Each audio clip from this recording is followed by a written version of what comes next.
이 시대가 필요로 하는 건 야성입니다. 야성. 야성은 뭡니까? 도전하고 탐구하고 개척하고, 왜? 남이 하지 않는 것을 해야 되기 때문에 그렇습니다. 문제를 해결하는 것보다는 더 중요한 게 뭡니까? 뭐가 문제인지를 발견하는 능력. 이게 4.0 인재입니다. 봉준호 감독은 영화 촬영을 하기 전에 미리 자기가 직접 그림을 그립니다. 그래서 스토리보드를 그려서 그 장면을 정확하게 실제로 구현해서 책을 만들어 놓습니다. 그렇게 가지고 촬영을 하니까 그냥 느낌으로 분위기 좋게 지나가면서 뭐 이런 식으로 안 하고 정확하게 어떤 물건을 가지고 어디서 어떤 각도로 골목길에서도 계단을 몇째 계단까지 내려가서 멈춘다. 이런 것들이 정확한 거죠. 고화질이죠.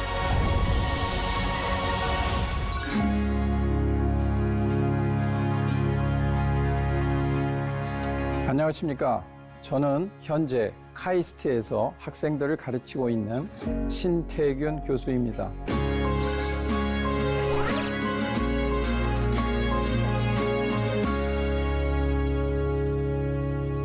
오늘은 두 번째 시간으로 인재의 반격이라는 제목을 가지고 여러분들과 이야기를 나눠보도록 하겠습니다.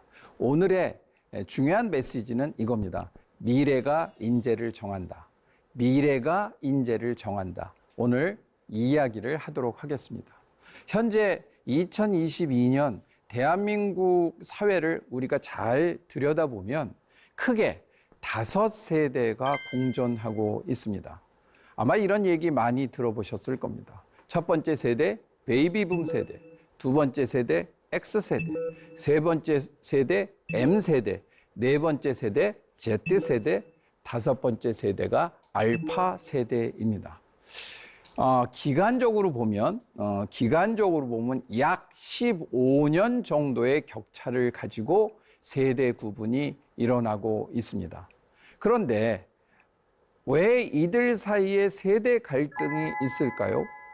여러 가지 정치, 경제, 사회, 문화적으로 많은 담론이 있을 수 있겠지만 오늘의 주제는 인재이기 때문에 각 세대가 생각하는 인재의 모습이 모두 다르기 때문입니다. 왜냐하면 각 세대는 각 시대를 대변합니다. 각 시대가 요구하는 인재의 모습이 다르기 때문에 인재관이라고 할 수 있는 것에도 세대 차이가 일어나고 있는 것입니다. 그렇기 때문에 이 사회는 그렇다고 한다면 어떤 인재를 필요로 하는가라는 게 중요하겠죠. 네 번째 파도의 시대에는 뭡니까? 네 번째 유형의 인재가 필요하지 않겠습니까? 그것을 편의상 인재 4.0이라고 우리가 표현한다면 그 인재 4.0 인재는 어떤 인재인가를 우리가 아는 게 중요하겠죠. 조금 더 딱딱할 것 같으니까 그냥 제가 동물 얘기는 너무 쉬우면서도 깊이가 있습니다. 그래서 제가 동물 얘기로 또 인재 얘기를 한번 시작해 보도록 하겠습니다. 세 종류의 동물을 여러분들한테 한번 말씀드리겠습니다. 이번에 동물이라고 얘기했지만 곤충입니다. 첫 번째는 개미입니다. 두 번째는 매미, 세 번째는 거미입니다. 자, 산업혁명 시대 또는 과거의 우리의 사회를 보면 1차 산업혁명, 2차 산업혁명까지는 어떤 인재를 필요로 했냐면 개미형 인재를 필요로 했습니다. 뭡니까? 개미하면 상징적인 게 열심히 일하죠. 부지런히 일하죠. 뭔가를 위하여 열심히 저축을 합니다. 저장을 합니다. 그렇죠? 우리가 그렇게 알고 있는 개미에 대한 이미지입니다. 그래서 우리가 동화에도 개미 이야기가 많이 나옵니다. 두 번째 유형, 매미가 있습니다. 그러면 이 유형이라는 건 개미와 비교되는 매미의 특징은 뭡니까? 아주 재주가 좋고 능력이 좋고 또 목소리를 내기 위해서 크리에이티브하다고도 할 수 있고 이런 겁니다. 창의적이고 창조적이고 끼가 있고 잘 놀 줄을 하는 일도 잘하지만 놀 줄도 하는 이런 인재를 필요했던 시대가 있었습니다. 그런데 미래에는 다시 말해서 네 번째 파도가 하는 인재 4.0 인재는 특징이 뭡니까? 거미형 인재입니다. 근데 우리가 거미에 대한 이미지는 조금 생긴 모습도 좀 흉측하다 이렇게 볼 수 있지만 그렇지가 않습니다.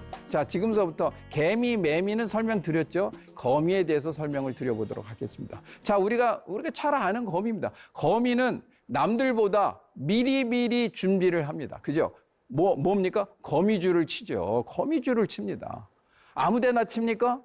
우리는 모르죠. 아무데나 치는 것 같죠. 우리가 뭐 가다 보면 아무데나 쳐져 있습니다. 그렇지가 않습니다. 가장 통풍이 잘 되고 나머지 곤충들이 날짐승들, 날곤충들이 잘 왔다 갔다 하는 데 거미줄을 칩니다. 그렇죠. 그리고 어떻게 합니까? 칠을 잘 아주 촘촘하게 친 다음에 그 중앙에서 딱 하고 뭐 그 거미줄 위에서 거미가 분주하게 왔다 갔다 합니까? 아니죠. 움직이지를 않고 그냥 있습니다. 그럼 죽은 겁니까? 아니죠. 뭐 하는 겁니까? 기다리는 겁니다. 기다리는 겁니다. 그러면 나비도 오고 잠자리도 오고 가다가 걸리게 되면 거미가 탁 가서 잡아먹습니다. 이 상징, 거미망을 치고 미리 준비를 하고 기다리는 이 상징성, 이게 거미라는 곤충의 특징인데 이게 미래사회의 인재상이라고 할 수 있습니다. 자, 그러면 현재까지의 인재로 보면은 우리 세상에 또는 사회 또는 학교에서 배출되는 인재들 중에 어떤 인재가 많겠습니까? 당연히 한국 사회에는 개미형이 많습니다. 세상 돌아가는 세상의 흐름하고는 매우 차이가 있기 때문에 현재형 인재, 과거형 인재로서는 최고였지만 미래형 인재로서는 어떻게 우리가 바뀌어야 된다? 거미형 인재로 우리가 인재에 대한 생각을 바꿔야 되는데 우리나라뿐만 아니라 전 세계적으로도 그런 인재는 매우 어떻다? 희귀하다 이럽니다. 왜? 사회가 그런 시대가 아니었기 때문에 그런 인재를 필요로 하지 않았기 때문인 거죠. 대한민국 역사상 가장 충격이 컸다는 사건이 일어납니다. 뭡니까? IMF 사태였죠. 그때 이후에 인재상이 처음으로 바뀝니다. 어떻게? 이제는 더 이상 전통적인 성실한 인재보다는 지식형 인재, 혁신형 인재가 중요하다라고 해서 그때 신지식인이 만들어져야 된다 이런 얘기가 많이 나왔을 겁니다. 그리고 디지털 시대로 넘어갑니다. 그러다가 2005년에서 10년 사이에 다시 한번 인재상이 바뀝니다. 매미 쪽으로 바뀝니다. 기능도 좋고 지식 혁신도 좋은데 너무 드라이하니까 유연성이 있고 창의적이고 창조적인 인재가 필요하다고 해서 산업은 미감 유창 산업, 아까 그런 게임 엔터테인먼트 뭐 이런 것들, 뭐 우리가 얘기하는 지금 한류 같은 그런 것들이 사실은 이때부터 아주 크게 우리가 점프를 했던 시대입니다. 거기서 우리가 키워드가 바뀝니다. 어떤 인재? 창의형 인재, 창조적 인재가 중요하다고 지금까지 얘기되고 있죠. 지금도 이 시대에는 창조적 인재가 필요하다. 틀린 말입니까? 틀린 말 아닙니다. 그렇지만 다가오는 네 번째 파도의 시기에는 창조적 인재만 가지고 안 된다는 겁니다. 창조성만 가지고 안 된다는 겁니다. 새로운 시대에 벌어지는 엄청난 일들을 다 수용하면서 그것으로 그런 것들을 연결시켜서 새로운 부가가치 있는 아주 남들이 한 번도 경험해보지 못한 무엇을 만들어낼 수 있는 능력을 가진 인재, 이런 인재를 우리는 뭐라고 얘기합니까? 보통 융합형 인재라고 얘기하기도 하고 연결형 인재라고 얘기하는 것이죠. 곤충으로 따지면 거미인 겁니다. 거미형 인재가 필요하다. 그래서 인재 4.0의 개념은 뭡니까? 융합, 연결을 주도하는 그야말로 거미형 인재가 필요하다라고 말할 수가 있는 것입니다. 그러면 그런 4.0 인재는 어떤 능력을 갖추고 있어야 될까요?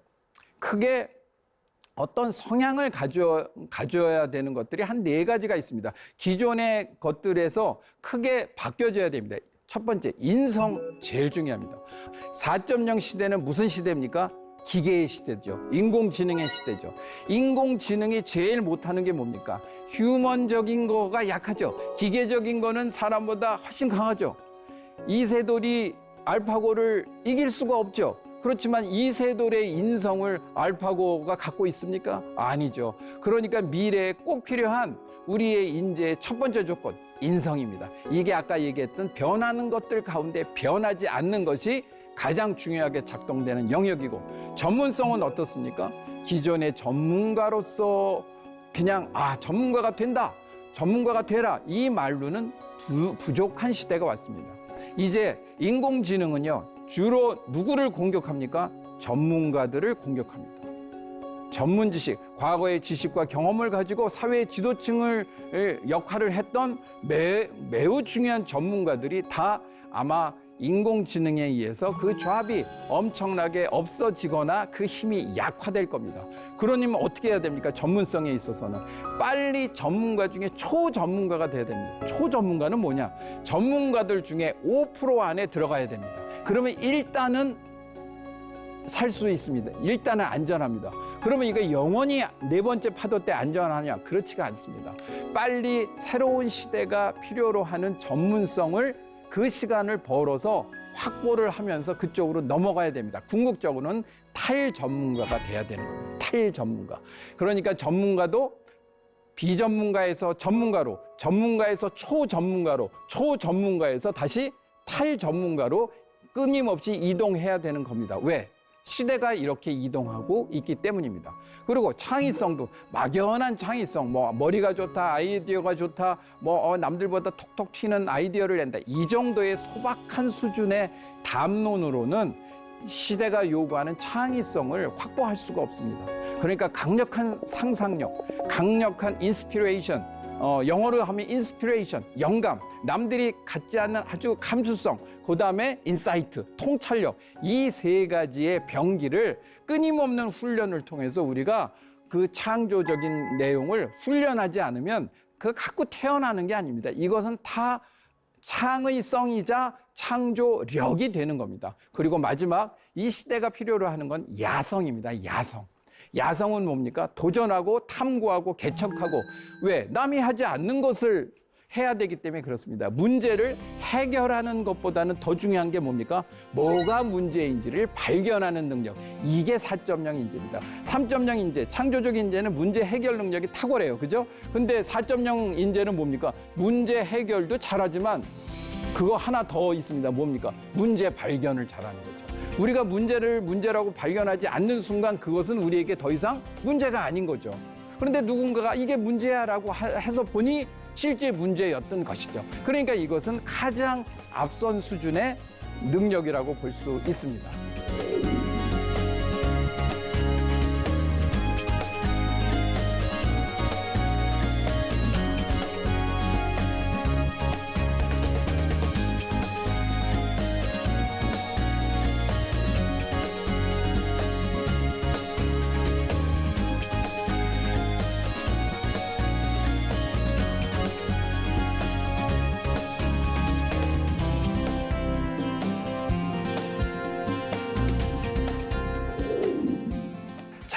그러면 이제 오늘의 결론입니다. 미래에는 어떤 능력이 필요할까? 어떤 능력을 키워야 되는가? 5가지 정도 능력이 필요합니다. 첫 번째 능력, 플랫폼 능력입니다. 좀 생소하시죠? 자, 질문을 드리도록 하겠습니다. 자, 이 방송을 시청하고 계시는 여러분은 과연 어플형 인재입니까? 플랫폼형 인재입니까? 여러분들께서 교육시키고 있는 여러분들의 자녀들은 어플형 인재로 키우고 싶으십니까? 플랫폼형 인재로 키우고 싶으십니까? 근데 그 이 두 개념의 차이를 알아야 가르치든 말든 할 거 아닌가? 자, 설명을 드리도록 하겠습니다. 어플형 인재는요, 여러분들 핸드폰 딱 보시면은 각종 어플들이 떠 있죠. 수십 개, 전 세계에는 수십만 개, 수백만 개가 있습니다만 여러분들한테 떠 있는 건 아마 한 수십 개쯤 떠 있을 겁니다. 그 중에서 몇 개밖에 안 쓰죠. 잘 쓰는 어플이 있고 잘 안 쓰는 어플이 있습니다. 그럼 여태까지 우리는 어떤 인재를 키우려고 하냐면 이 어플들 중에서 세상이 가장 필요로 하는 가장 좋은 어플이 되어라. 이게 여태까지 우리의 교육이었고 사회의 선호조였습니다. 다 어플들은 눈에 보입니다. 이건 보이는 인재입니다. 그런데 그 안에는 OS라는 게 있어서 이게 작동시켜서 이런 것들을 다 연결시켜서 하나로 묶어 놓습니다. 이걸 우리는 플랫폼이라고 합니다. 애플, 구글, 아마존, 마이크로소프트, 페이스북 이런 데가 그냥 전 세계를 장악하고 있습니까? 플랫폼형 기업이기 때문입니다. 그러면 사람도 플랫폼형 인재가 돼야 되는 거죠. 그건 뭡니까? 훌륭한 어플들을, 훌륭한 인재들을 다 묶어서 자기가 연결해서 그들이 잘하고 있는 것들을 다 자기가 서로 연결해서, 그럼 좀 주고받아야 되겠죠. 그렇지만 뭐 주고받을 수 있어요. 그러면 그걸 다 모아놓으면 내가 밤새도록 24시간 열심히 일하거나 공부해가지고 내가 되려는 모습하고 다 연결시켜서 전체로 모아가지고 한 지식에 총합하고 어떤 지식이 더 탁월하겠습니까? 여태까지 이런 인재를 키웠습니까? 안 키웠죠. 많겠어요? 적겠습니까? 거의 없겠죠. 그러니까 이쪽으로 가야 된다. 이게 첫 번째 플랫폼형 인재, 플랫폼 능력을 갖춰라라는 얘기입니다. 자, 두 번째 질문 드리도록 하겠습니다. 자, 여러분은 답변형 인재입니까? 질문형 인재입니까? 이거는 좀 더 쉬운 것 같은데, 이제 감이 잡히시죠? 나는 답변형 인재인 것 같고, 그렇게 되면 안 되고 질문형 인재가 돼야 돼. 맞습니다. 자, 답변형 인재와 질문형 인재를 말씀드려보도록 하겠습니다. 자, 지금으로부터 한 12년 전쯤에 2010년인가요? 오바마 대통령이 한국에 왔었습니다. 왜? G20가 한국에서 열렸기 때문입니다. 그래서 뭐 행사를 잘 치렀어요. 오바마가 굉장히 흡족하게 생각했습니다. 그래서 기자회견을 열었어요. 그래서 자기가 스피치를 좀 한 다음에 질문을 받겠다고 얘기를 했습니다. 그리고 대부분이 거기에 아무래도 한국 기자들이 많지 않겠어요? 그리고 이제 질문을 받겠다고 질문하세요 했더니 갑자기 몇 명 안 되는 중국 기자가 갑자기 손을 탁 들어오고 제가 동양을 대표해서 질문을 하도록 하겠습니다. 아주 뭐 또 머리가 되죠. 동양을 대표해서 얘기하니. 근데 오바마가 머리가 좋죠. 왜냐하면 그 질문을 받겠다는 얘기는 한국에 대한 고마움을 표현하기 위해서 질의응답을 하겠다는 거예요. 그랬더니 하는 얘기가 오바마 대통령이 이렇게 얘기합니다. 물론 중국 기자 웰컴. 나중에 내가 질문을 받을 테니까 우선 먼저 한국 기자 질문을 좀 받고 그렇게 하면 안 되겠네. 양해를 구합니다. 그러니까 앉았어요. 그리고 질문하세요 했더니 질문을 안 합니다. 한국 기자들이. 근데 오바마 대통령의 머리가 좋잖아요. 왜 질문을 안 할까 생각하지 않겠어요? 언어 문제가 있을 수 있다. 그러면서 하는 얘기가 친절하게도 혹시 영어로 질문하는 게 부담스럽다면 한국어로 질문하세요. 그러면 여기 옆에 통역자가 있기 때문에 제가 통역을 듣고 답변을 하면 되지 않습니까? 했더니 여러분들 어떻게 생각하세요? 잠잠했던 기자들이 손을 들고 우후죽순처럼 질문을 시작했겠습니까? 아니면은 모두가 눈을 땅으로 떨구고 책상을 바라보면서 아무도 질문을 안 했겠습니까? 참 불행하게도 후자입니다. 후자. 아무도 질문을 안 하니까 계속 오바마 대통령이 촉구를 합니다. No takers, no takers. 질문할 사람 없나요? 없나요? 그러다가 제일 마지막에는 결국 한국 기자는 질문을 아무도 안 했기 때문에 중국 기자가 질문을 하는 걸 답변을 하고 끝났어요. 여러분들 화가 나시죠? 얘기를 들으면서. 이게 우리의 모습입니다. 우리의 모습입니다. 왜? 우리는 여태까지 어떤 훈련을 받았어요? 답변이 중요하다는 거예요. 문제가 중요한 게 아니고 답이 중요했어요. 왜? 패스트 팔로우였고 다 주입식 교육을 받았기 때문에 답이 중요한 겁니다. 사지선다. 답이 뭐냐? 답을 쪽집게과에 다 정답을 찾는 거였어요. 그런데 미래 사회는 뭡니까? 불확실하죠. 어떤 사회가 어떻게 펼쳐질지 모르죠. 남이 하지 않는 일을 하려면 답이 중요합니까? 질문이 중요합니까? 인재는 우리의 미래의 인재들은 어떻게 해야 됩니까? 우리의 자녀들은 답을 선호하는 인재보다는 질문을 만들어낼 수 있는 능력이 중요하죠. 이게 뭡니까? 이쪽은 문제 해결 능력, 이쪽은 뭡니까? 문제 발견 능력이죠. 질문을 할 줄 알아야 문제를 발견할 수 있는 것이죠. 그러니까 우리의 미래의 능력은 뭐다? 질문 능력이다. 이게 질문 능력. 이게 중요합니다. 세 번째. 자, 이렇게 질문 드리고 싶습니다. 여러분은 설계형 인재입니까? 시공형 인재입니까? 여러분들 전 세계 가장 높은 빌딩이 어디 있습니까? 두바이에 있습니다. 두바이에 있어요. 828m 정도 돼요. 1km에 가까워요. 엄청나게. 자, 그 빌딩, 전 세계 두바이에 있는 가장 높은 828m 브루즈 할리파라는 빌딩이에요. 그 빌딩을 누가 건설을 했다고 알고 계십니까? 삼성이에요. 삼성이 컨소시엄을 구성해서 그 건물을 시공한 겁니다. 돈을 좀 벌었겠죠. 당연히 이것도 건설업이니까 돈을 벌었어요. 근데 그 못지않게 돈을 번 또 회사가 있어요. 이 건물, 이 짓는 걸로. 설계회사입니다. 설계회사. 미국에 본사를 둔 그 설계회사. 그 설계회사가 돈을 많이 벌었어요. 뭐 때문에? 설계 능력이 있는 거예요. 설계 능력이. 자, 그럼 뭐 삼성이 하지 왜 그럼 거기다 맡긴? 시공은 우리가 1등이지만 설계 능력은 지금서부터 뭐 100년 전서부터 50년 전까지 그것만 전문으로 했었던 그 초일류 기업이 해외에 있는 거예요. 그러니까 그 기업한테 부탁을 할 수밖에 없어요. 왜냐하면 거기에 있는 그것을 주문을 한 그 두바이의 그 국왕이 뭐라고 얘기했냐면 구체적으로 이런 모양으로 만들어 달라고 얘기를 한 게 아니고 전 세계에서 가장 높은 빌딩을 지어달라. 그다음에 이것이 랜드마크가 돼서 전 세계의 여행객들이 이걸 보고 올 수 있도록 만들어 달라. 이런 주문을 한 겁니다. 모양을 어떻게 져달라, 높이를 어떻게 해달라 이렇게 얘기를 안 한 거예요. 그러니까 굉장히 자유롭죠. 그러니까 마음대로 져도 될 것 같죠.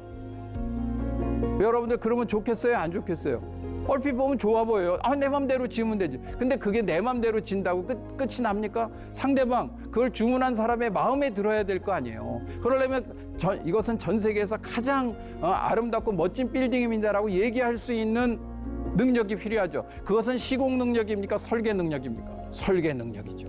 설계 능력입니다. 자, 여태까지 우리는 뭐를 강조해 왔어요? 시공 능력. 열심히 일해가지고 튼튼하게 아주 잘 만들어라. 사고 안 나고 아주 근데 미래는 뭡니까? 아름답고 폼나고 어떤 건물들을 딱 봤을 때 그 건물이 너무나 아름다워서 그 건물 보러 가는 겁니다. 그 건물이 튼튼해서 거기서 살려면은 튼튼한 건물이 좋지만 우리가 관광하고 보고 놀랍다라고 얘기하는 거는 뭡니까? 멋있어야 되는 거죠. 그것은 어디에서 나온다? 시공에서 나오는 게 아니고 설계에서 나온다라는 얘기입니다.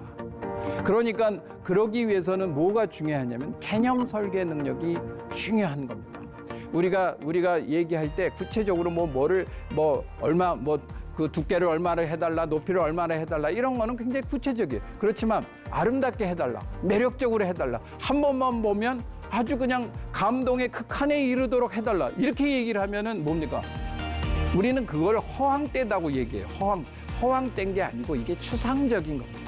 추상적인 거예요. 그러니까 그 추상적인 것을 구체적으로 만들어내는 능력을 우리는 뭐라고 얘기하냐면 개념 설계 능력이라고 하는데 우리가 그런 걸 안 해봤어요, 여태까지. 왜? 우리 사회가 그런 걸 필요로 하지 않았기 때문에 그런 겁니다. 그것들을 우리가 앞으로는 그렇게 설계할 수 있는 능력이 필요하고 그런 인재가 필요하다. 이게 세 번째고요. 네 번째 질문 들어갑니다. 여러분은 2D형 인재인가 4D형 인재인가? 랍니다. 미래에는 4D라고 지금 얘기했습니다. 4D형 인재가 필요하다는 겁니다. 4D형 인재는 뭐냐면 이런 3차원의 공간 플러스 해서 아까 얘기했던 가상 공간, 메타버스 속에서의 그 공간을 활용해서 만들어내는 능력. 그래서 어떤 거는 현실적으로 만들고 어떤 거는 메타버스 공간에서 가상에 만들 수 있는 능력을 왔다 갔다 하는 능력이 중요하겠죠. 왜? 미래는 그쪽 사회로 많이 가니까. 현실 설계 능력은 탁월한데 그쪽 설계 능력이 부족하면 되겠어요? 안 되겠습니까? 안 되겠죠. 그래서 여기에 3D와 그거를 하나 합치게 되면 4D형 인재는 뭡니까? 현실과 가상을 연결하는 종합적인 공간 능력이 필요한 거죠. 중요하겠죠. 이것을 우리가 아키텍처 능력이라고 얘기합니다. 이 아키텍처는 단순한 3차원 아키텍처가 아니고 가상현실을 구현할 수 있는 4D 아키텍처 능력이다. 이렇게 정리하면 분명하죠. 자, 마지막 질문입니다. 자, 여러분께서는 저화질 인재입니까? 고화질 인재입니까? 자, 그러면 이건 비유인데 저화질 인재의 특징과 고화질 인재의 특징을 말씀드리겠습니다. 저화질 인재는 전통적으로 기성세대들이 많습니다. 화질이 안 좋으니까 뿌옇죠. 그래서 대화를 할 때도 대명사를 많이 씁니다. 저거, 그거, 이거. 우리가 노화되면 또 머리가 좀 안 좋아지면 그런 표현 많이 죠. 그거 있잖아. 저거는 어떻게 너무 그렇지 않아? 이러면 이게 전부 대명사입니다. 이게 뭐 무슨 뜻인지는 말하는 사람은 대충은 알지만 분명하지가 않죠. 그런데 고화질 인재는 모든 것들을 정확하게, 정확을 넘어서 요즘 그 국어 사전 중에 적확이라는 말이 있죠. 정확한 것보다 훨씬 더 아주 딱 맞는 개념으로 숫자로 표현을 하고, 이것은 폰트는 얼마로 A4 사이즈 B5 의 간격을 얼마나 두고 세매로 하되 간격을 어떻게 돌아, 이렇게 얘기하는 거하고, 그거 적당하게 보기 좋게 문서를 만들어야지 한눈에 싹 들어오게, 이게 저화질 문화입니다. 근데 우리는 여태까지 그런 식으로 살아왔어요. 아날로그가 그런 성향이 강합니다. 그런데 우린 세상의 기술은 이렇게 화소, 색깔을 구별할 수 있는 것도 수십만, 수백만이 되는데 대충 빨강 계층으로 거무튀튀하게, 불그스레하게 이렇게 얘기해가지고는 개인마다 주관적 차이가 큰 것이죠. 그러니까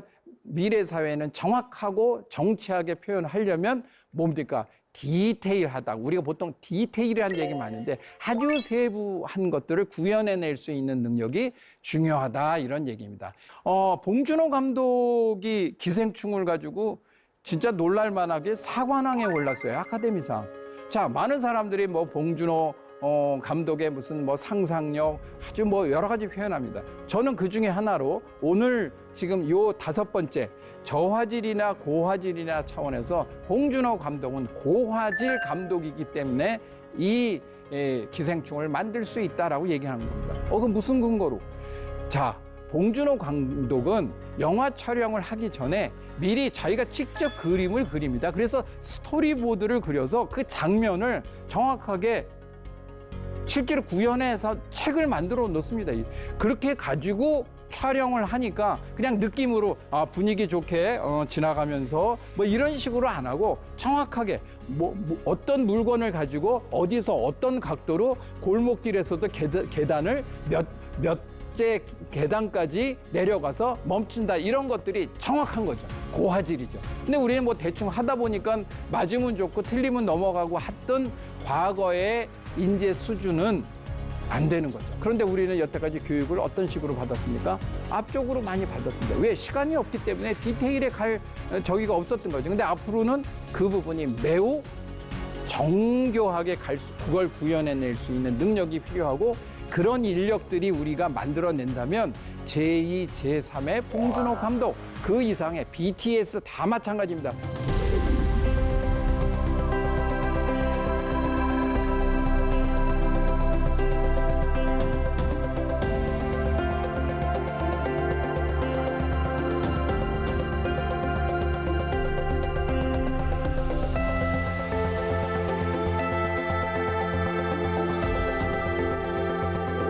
지금 그런 접근들이 오징어 게임도 그냥 어떻게 뭐 옛날에 뭐 한국 놀이가 좋아가지고 그런 식으로 전 세계의 그 문화 사람들이 그 한두 가지 가지고 되지 않습니다. 그것을 오징어 게임을 분석해 보면 매우 정교한 장치들이 그 안에 다 들어가 있는 겁니다. 뭡니까?